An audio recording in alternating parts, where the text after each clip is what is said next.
આજે તો દોસ્તારને મળવાના ચક્કરમાં નીકળી ગઈ બસ.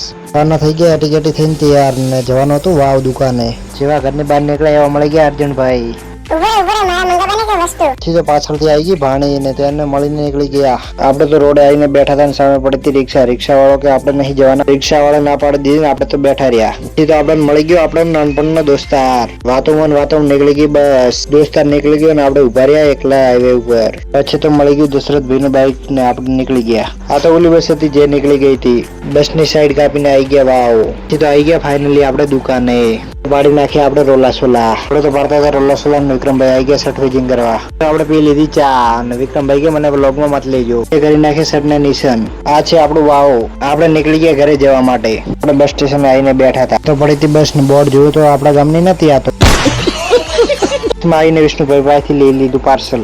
ફાઇનલી આવી ગયું આપણું ગામ ને આપણે ઉતરી ગયા બસ માંથી. ફાઇનલી કરી નાખ્યું આપણે પાર્સલ નું અનબોક્સિંગ. પાર્સલ માં શું હતું જોવા માટે કોમેન્ટ કરો.